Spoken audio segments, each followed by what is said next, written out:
Hello नमस्कार जय हिंद वंदे मातरम जय मध्य प्रदेश। दोस्तों Madhya Pradesh state second grade सामाजिक विज्ञान चयन परीक्षा की तैयारी करने वाले विद्यार्थियों के लिए आज का ये सेशन बहुत ही ज़्यादा इम्पोर्टेंट है।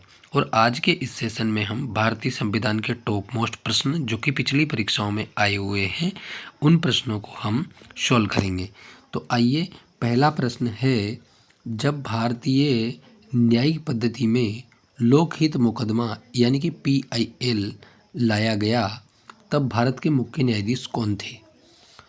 तो यहाँ पर हम बात करें भारतीय न्यायिक पद्धति में है लोकहित मुकदमा जिसको हम PIL के नाम से जानते हैं, ये लाया गया तब भारत के मुख्य न्यायाधीश कौन थे यानी कि चीफ जस्टिस ऑफ इंडिया। ठीक है, ये कौन थे? तो ये PM भगवती। कौन थे? PM भगवती इस टाइम पे मुख्य न्यायाधीश थे। ठीक है, वर्तमान की बात करें तो वर्तमान में भारत के मुख्य न्यायाधीश कौन है? वर्तमान में भारत के मुख्य न्यायाधीश हैं DY चंद्रचूड़। DY चंद्रचूड़ यानी कि धनंजय यशवंत चंद्रचूड़, ये भारत के वर्तमान मुख्य न्यायाधीश हैं। ठीक है, और इनका क्रम है ना, वो कौन सा है? 50वां क्रम है इनका। कौन सा? 50वें क्रम के हैं। और 49वें की बात करें तो 49वें नंबर के कौन है? 49वें नंबर के हैं उदय उमेश ललित। ठीक है, यानी कि UU ललित, ये 49वें नंबर के भारत के मुख्य न्यायाधीश थे। ठीक है, और धनंजय यशवंत चंद्रचूड़ जिनको हम DY चंद्रचूड़ के नाम से जानते हैं, DY चंद्रचूड़, इन्होंने अपने पद की शपथ किस रोज ली थी? तो ये 9 नवंबर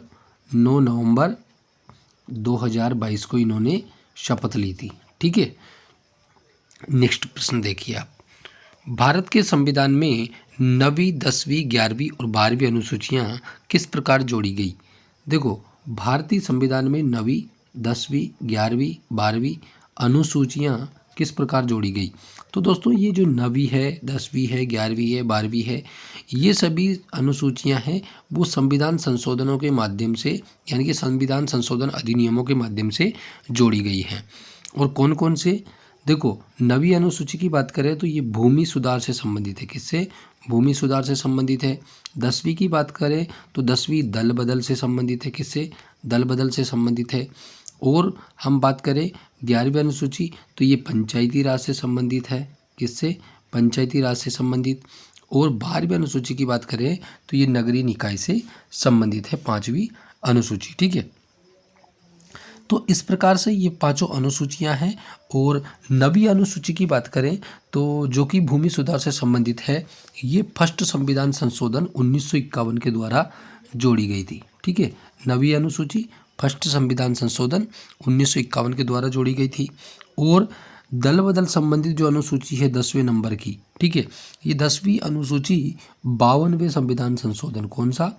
52वें संविधान संशोधन 1985 के द्वारा जोड़ी गई है। ठीक है, और तीसरी अनुसूची की बात करें हम जो कि 11वीं है। ठीक है, 11वीं अनुसूची, तो 11वीं अनुसूची की बात करें तो 11वीं अनुसूची जो कि 73वें संविधान संशोधन, कौन सा? 73वें संविधान संशोधन जो कि 1992 में पारित हुआ था। 1992 में पारित हुआ था। और इसको जो लागू किया गया था वो 24 अप्रैल 1993 को इसको लागू कर दिया था। ठीक है, इसके द्वारा पंचायती राज जोड़ा गया था। ठीक है, 11वीं अनुसूची में 73वें संविधान संशोधन के द्वारा। और 12वीं अनुसूची की बात करें हम 12वीं की, तो 12वीं अनुसूची जो कि नगर पालिकाओं से संबंधित है। किससे? नगर पालिकाओं से संबंधित है।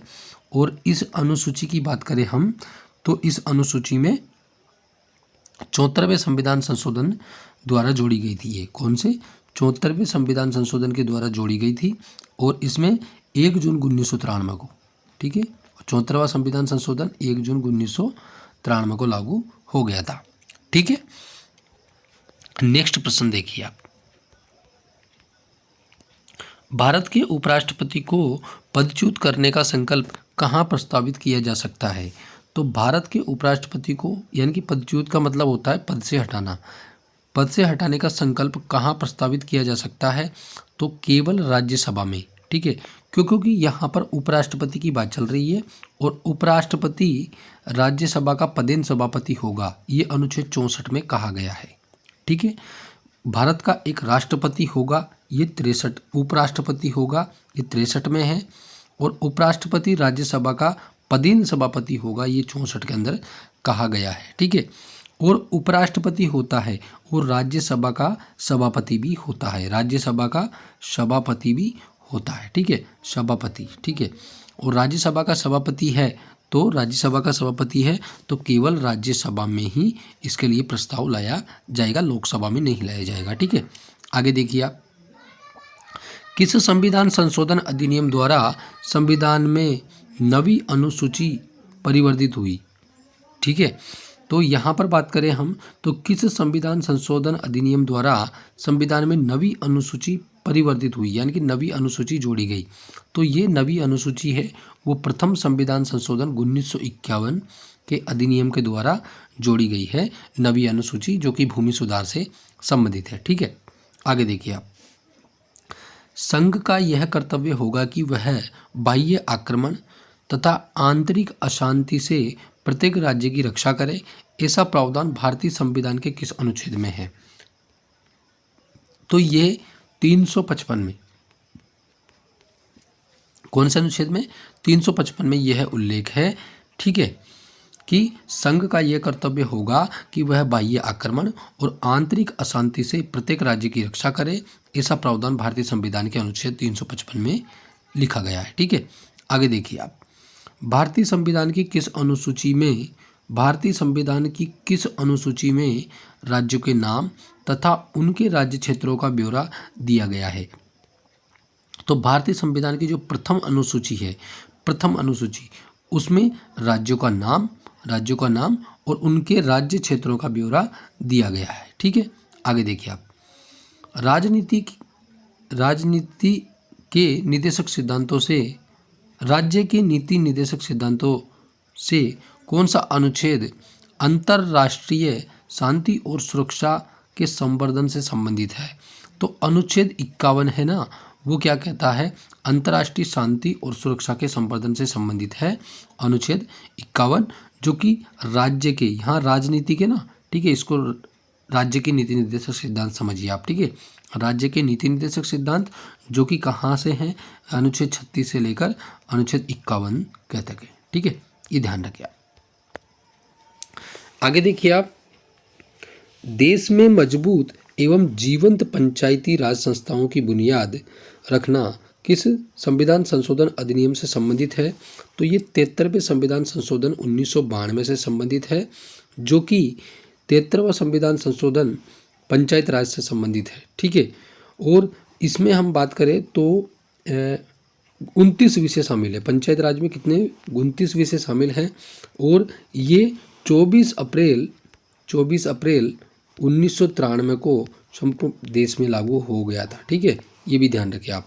और पंचायत राज की बात करें हम तो देश में सर्वप्रथम पंचायत राज व्यवस्था की तो वो राजस्थान के नागौर जिले के, ठीक है, राजस्थान के नागौर जिले के बगदरी गांव में सर्वप्रथम पंचायत राज व्यवस्था लागू की गई थी। ठीक है, आगे देखिए आप, केंद्र और राज्यों के बीच होने वाले विवादों का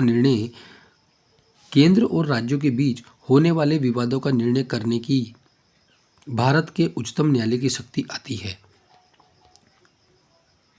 तो ये इसकी मूल अधिकारिता के अंतर्गत आती है। ठीक है, आगे देखिए आप, वह रीट जो भारत में उच्च न्यायालय अथवा सर्वोच्च न्यायालय द्वारा किसी व्यक्ति अथवा व्यक्ति समुदाय को आदेश देती है कि वह अपना कर्तव्य पालन करे, कहलाती है। तो दोस्तों ये परमादेश कहलाती है, और परमादेश को ही हम इंग्लिश में क्या बोलते हैं? मैंडेमस। ठीक है, क्या बोलते हैं? मैंडेमस बोलते हैं इसको। ठीक है, राष्ट्रपति संविधान के किस अनुच्छेद के अंतर्गत लोकसभा को भंग कर सकता है? दोस्तों, राष्ट्रपति संविधान के अनुच्छेद 85 के अंतर्गत, किसके? अनुच्छेद 85 के अंतर्गत क्या कर सकता है? लोकसभा को भंग कर सकता है। अब अनुच्छेद 85 यहाँ पर आया है, तो एक पीछे का अनुच्छेद और एक आगे का, दोनों ही मैं बता देता हूँ आपको, ठीक है। अनुच्छेद 84 की बात करें अपन, तो अनुच्छेद 84 क्या कहता है?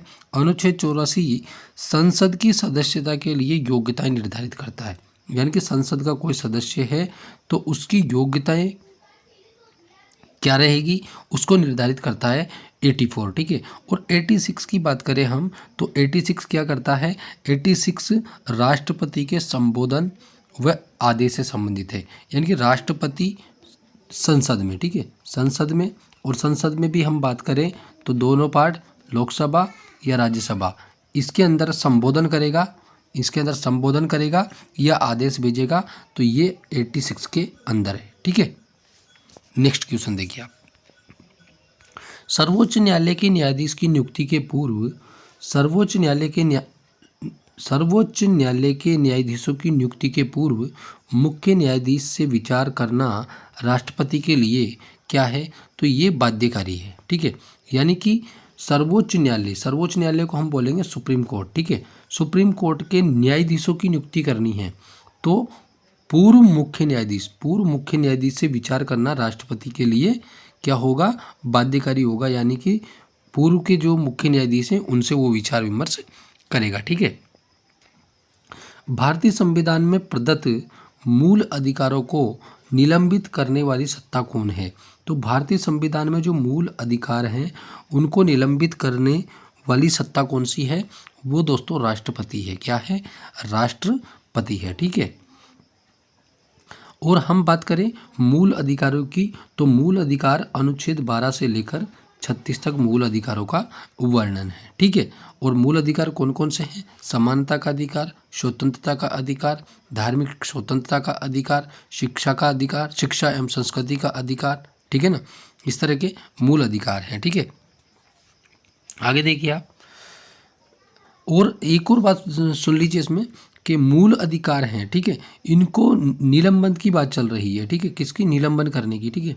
लेकिन क्या होता है कि आपातकाल के दौरान दो अनुच्छेद, जिनको मैं बता देता हूँ आपको, अनुच्छेद 20 और अनुच्छेद 21, इनका निलंबन कभी भी नहीं होता है। किसके दौरान? आपातकाल के दौरान भी निलंबन नहीं होता है। अच्छा, तो ऐसा इनमें है क्या? देखो, अनुच्छेद 20 की बात करूं मैं, तो अनुच्छेद 20 क्या कहता है? अनुच्छेद 20 ये कहता है कि अपराधों के लिए सजा के संबंध में संरक्षण, यानी किसी व्यक्ति ने एक अपराध किया है तो उसकी सजा के संबंध में उसको संरक्षण प्राप्त होगा। और अनुच्छेद 21 की बात करें हम, अनुच्छेद 21 की, तो अनुच्छेद 21 ये कहता है कि किसी भी व्यक्ति को विधि द्वारा स्थापित प्रक्रिया के अतिरिक्त उसके जीवन और व्यक्तिगत स्वतंत्रता के अधिकार से वंचित नहीं किया जा सकता। ये अनुच्छेद 21 के अंतर्गत लिखा हुआ है, ठीक है। आगे देखिए आप, अवित्तीय विधेयकों को राज्यसभा कितने समय तक रोक सकती है? देखो, अवित्तीय विधेयकों की बात चल रही है। अवित्तीय विधेयकों को राज्यसभा कितने समय तक रोक सकती है? तो ये 6 माह तक रोक सकती है। कितने माह तक? 6 माह तक रोक सकती है, ठीक है, अवित्तीय विधेयकों को, ठीक है। और वित्तीय विधेयकों की बात करें तो वित्त विधेयक जो होता है, वित्त विधेयक हमेशा कहाँ? वित्त विधेयक को बता देता हूँ। वित्त विधेयक हमेशा लोकसभा में ही आता है दोस्तों। कहाँ पर आता है? लोकसभा में ही हमेशा प्रस्तुत किया जाता है। और जब लोकसभा में ये पारित हो जाता है, ठीक है, जब लोकसभा में ये पारित हो जाता है तो ये राज्यसभा के पास सिफारिश, मतलब संशोधन के लिए या सिफारिश के लिए भेजा जाता है। और क्या करना पड़ता है? वित्त विधेयक को जब राज्यसभा के पास में पहुंचता है, ठीक है, तो राज्यसभा को 14 दिन के अंदर, ठीक है, 14 दिन इसको रोक सकती है, 14 दिन रोक सकती है, या फिर 14 दिन में इसको निर्णय देना होगा, ठीक है, 14 दिन में निर्णय देना जरूरी है। उसके बाद में जब राज्यसभा और लोकसभा दोनों से ये पास हो जाएगा वित्त विधेयक, तो ये वित्त विधेयक पहुंचेगा किसके पास में? राष्ट्रपति के पास में। किसके पास में पहुंचेगा? ये राष्ट्रपति के पास में पहुंचेगा। और राष्ट्रपति इसे 75 दिन में पारित करेगा। ठीक है, यानी कि 75 दिन रोक सकता है। 75 दिन में राष्ट्रपति को मंजूरी देना जरूरी है, यानी कि पारित करना जरूरी होगा। क्योंकि लोकसभा और राज्यसभा दोनों ने इसको पारित कर दिया है, इसलिए वित्त विधेयक को पारित करना जरूरी होगा। ठीक है, वित्त विधेयक की बात करें दोस्तों, तो वित्त विधेयक का वर्णन भारतीय संविधान में कहाँ पर है? तो वित्त विधेयक का वर्णन भारतीय संविधान के अनुच्छेद 117(1) में और 117(2) में, इन दोनों में वित्त विधेयक का उल्लेख है दोस्तों। ठीक है, आगे देखिए आप, संविधान के किस अनुच्छेद में यह व्यवस्था की गई है कि प्रत्येक राज्य शिक्षा के प्राथमिक स्तर पर मातृभाषा में शिक्षा की पर्याप्त सुविधाओं की व्यवस्था करने का प्रयास करेगा? तो दोस्तों देखो, मातृभाषा में शिक्षा, कौन सी भाषा में? मातृभाषा में शिक्षा प्राप्त करने की सुविधा की व्यवस्था करने का प्रयास करेगा। कौन? राज्य। और राज्य कौन से? शिक्षा के प्राथमिक स्तर पर, यानी कि कक्षा 1 से लेकर 8 तक, ये प्राथमिक में ही आता है। और प्राथमिक में बात करें तो 1 से 5 तक तो रहता है प्राथमिक, और 6 से 8 होता है उच्च प्राथमिक। ठीक है, ये ध्यान रखें आप। तो अनुच्छेद 350 के अंतर्गत ऐसा कहा गया है कि राज्य ऐसी व्यवस्थाएं करेगा, क्या? शिक्षा के प्राथमिक स्तर पर मातृभाषा में शिक्षा की पर्याप्त सुविधाओं की व्यवस्था करने का प्रयास करेगा। ठीक है, आगे देखिए आप, विधायी शक्तियों की संघीय सूची में समाविष्ट किसी विषय के संबंध में भारत के उच्चतम न्यायालय के अधिकार क्षेत्र को बढ़ाने का अधिकार दिया गया है। देखो, विधायी शक्तियों की संघीय सूची में, विधायी जो शक्तियां हैं उनकी संघ सूची में समाविष्ट किसी विषय के संबंध में, यानी कि कोई विषय है उसके संबंध में उच्चतम न्यायालय के अधिकार क्षेत्र को बढ़ाने का अधिकार किसको है? तो दोस्तों, उच्चतम न्यायालय का जो अधिकार क्षेत्र है उसको बढ़ाने का अधिकार केवल और केवल किसको है? संसद को है। ठीक है, नेक्स्ट देखिए आप, भारत में त्रिस्तरीय पंचायत राज व्यवस्था लागू की गई है। इसके 3 स्तर कौन कौन से हैं? तो इसके 3 स्तरों की बात करें तो ग्राम पंचायत हैं, पंचायत समिति हैं और जिला परिषद हैं। और दोस्तों, यहाँ पर हम हमारे मध्य प्रदेश की बात करें तो मध्य प्रदेश में ग्राम पंचायत हैं, उसके बाद में जनपद पंचायत होता है। यहाँ पर यह क्या होता है? जनपद पंचायत होता है।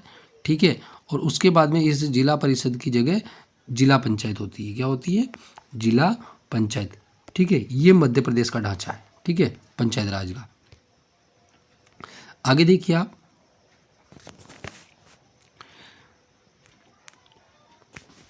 प्रारंभ में संविधान की 8वीं अनुसूची में 14 भाषाओं को शामिल किया गया था, यानी कि जब हमारा संविधान लागू हुआ था तब 14 भाषाओं को शामिल किया गया था। वर्तमान स्थिति में 8वीं अनुसूची में कितनी भाषाएं हैं? तो वर्तमान में जो 8वीं अनुसूची है भारतीय संविधान की, उसमें 22 भाषाएं हैं। और सूचियों की संख्या कितनी हो गई? वर्तमान में सूचियों की संख्या 12 हो गई और 8वीं अनुसूची में 22 भाषाओं का उल्लेख है। और ये 22 भाषाएं कौन कौन सी हैं दोस्तों? ये 22 भाषाएं हैं, देखो, पहली जो 14 भाषाएं हैं वो कौन कौन सी हैं? ठीक है, वो हिंदी है, गुजराती है, पंजाबी है, संस्कृत है, तमिल है, तेलुगु है, मराठी है, मलयालम है, ओडिया है, कश्मीरी है, कन्नड़ है, नेपाली है, असमिया है और बंगाली है। ये भाषाएं तो प्रारंभ में जब संविधान लागू हुआ था तब ये 14 भाषाएं हमारी भारतीय संविधान में थी। ठीक है, और उसके बाद में दोस्तों 15वीं भाषा की बात करें तो 15वीं भाषा जो जोड़ी गई थी वो सिंधी जोड़ी गई थी। कौन सी? सिंधी जोड़ी गई थी, जो कि 21वें संविधान संशोधन, कौन से? 21वें संविधान संशोधन 1967 के द्वारा, किसके द्वारा? 1967 के द्वारा जोड़ी गई। और उसके बाद में हम बात करें तो उसके बाद में 1992 में एक और संविधान संशोधन हुआ था। कौन सा? 71वां संविधान संशोधन। ठीक है, 71वां संविधान संशोधन, इसके द्वारा 3 भाषाएं जोड़ी गई जिनको हम नमक के नाम से जानते हैं। नमक से क्या हो जाएगा? न से नेपाली हो जाएगा, म से मणिपुरी हो जाएगा और कैसे क्या हो जाएगा? कोंकणी हो जाएगा। ठीक है, कैसे? कोंकणी हो जाएगा। उसके बाद में फिर संविधान संशोधन होता है और उसके बाद में नेक्स्ट संविधान संशोधन होता है और वो होता है 92वां संविधान संशोधन। कौन सा? 92वां संविधान संशोधन। और 92वें संविधान संशोधन की बात करें तो ये 2003 में हुआ था और इस संशोधन द्वारा 4 भाषाएं जोड़ी गई। कौन सी? बोडमास, जिसको हम बोडमास के नाम से जानते हैं। ठीक है, बोडमास, जो कि गणित में भी चलता है। ठीक है, इससे हो जाएगा बोडो, डोंगरी, मैथिली और संथाली। ठीक है, ये भाषाएं जोड़ी गई थी। ठीक है, अब भारतीय संविधान की बात करें तो भारतीय संविधान में अब टोटल कितनी भाषाएं हो गई? अब भारतीय संविधान में 22 भाषाएं हो गई। प्रारंभ में कितनी थी? प्रारंभ में 14 भाषाएं थी और वर्तमान में 22 भाषाएं हो गई। और कौन कौन सी हैं मैं एक बार फिर रिपीट कर देता हूँ आपको। हिंदी है, गुजराती है, पंजाबी, संस्कृत, तमिल, तेलुगु, मराठी, मलयालम, उड़िया, कश्मीरी, कन्नड़, नेपाली, असमिया, बंगाली, सिंधी, नेपाली, मणिपुरी, कोंकणी, बोडो, डोंगरी, मैथिली, संताली। ठीक है, ये भाषाएं भारतीय संविधान में वर्णित हैं, 22 भाषाएं। ठीक है, नेक्स्ट देखिए आप। डॉक्टर राजेंद्र प्रसाद भारत के प्रथम राष्ट्रपति थे। वे लगातार 2 बार राष्ट्रपति निर्वाचित हुए। वह व्यक्ति जो लगातार 2 बार उपराष्ट्रपति रहे कौन है? देखो, प्रथम राष्ट्रपति, ठीक है, राजेंद्र प्रसाद रहे हैं और वे लगातार 2 बार रहे हैं और 2 बार की रहे हैं। ठीक है, लेकिन आपसे पूछा है यह है कि वह व्यक्ति जो लगातार 2 बार उपराष्ट्रपति रहे हैं वो कौन है? तो दोस्तों, जब भारत के राष्ट्रपति डॉक्टर राजेंद्र प्रसाद थे उस टाइम पे डॉक्टर एस राधाकृष्णन यानी कि सर्वपल्ली राधाकृष्णन भारत के उपराष्ट्रपति थे, जो कि 2 बार उपराष्ट्रपति रहे हैं। राजेंद्र प्रसाद की बात करें तो राजेंद्र प्रसाद का जो कार्यकाल है वो राष्ट्रपति के रूप में वो कब से कब तक है? वो 26 जनवरी 1950 से लेकर 14 मई और 1962 तक इनका कार्यकाल रहा था। ठीक है, और उसके बाद में हम बात करें उपराष्ट्रपति की तो उपराष्ट्रपति मतलब सर्वपल्ली राधाकृष्णन। ठीक है, सर्वपल्ली राधाकृष्णन। और सर्वपल्ली राधाकृष्णन की बात करें तो इनका कार्यकाल 13 मई से, ठीक है, 13 मई 1952 से लेकर 1962 तक इनका कार्यकाल रहा था। ठीक है, आगे देखिए आप। संविधान का 89वां संशोधन किससे संबंधित है? तो संविधान का जो 89वां संविधान संशोधन है वो किससे संबंधित है? तो दोस्तों, ये अनुसूचित जनजाति के लिए राष्ट्रीय आयोग के गठन से है। ठीक है, अनुसूचित जनजाति के लिए राष्ट्रीय आयोग के गठन से संबंधित है 89वां संविधान संशोधन। और 89वें संविधान संशोधन की बात करें तो 89वां संविधान संशोधन कब लागू हुआ है? तो दोस्तों, ये 19 फरवरी, कब दोस्तों? 19 फरवरी 2003 को ये लागू हुआ। ठीक है, ये भी आप ध्यान रखें। ठीक है, तो दोस्तों, ये था आज का सेशन और कल फिर हम नेक्स्ट वीडियो के साथ में, नेक्स्ट क्लास के साथ में वही टॉप मोस्ट प्रश्न जो कि पिछली परीक्षाओं में आए हुए हैं उन प्रश्नों के साथ में भारतीय संविधान के साथ फिर मिलेंगे। तब तक के लिए नमस्कार, धन्यवाद। चैनल को सब्सक्राइब करिए, शेयर करिए, बेल आइकन को प्रेस करिए ताकि आने वाले वीडियो का नोटिफिकेशन आपको तुरंत मिल सके। और दोस्तों, आप देख रहे हैं भारत माता क्लासेज का यूट्यूब चैनल, जो कि बहुत ही बेहतरीन कंटेंट के साथ में जाना जाता है और बहुत ही अच्छा कंटेंट देता है, जो कि आपके एग्जाम के लिए बहुत ही ज़्यादा इम्पोर्टेंट है। और हमारे इन सेशन से आपको 100% प्रश्न देखने को जरूर मिलेंगे। धन्यवाद दोस्तों।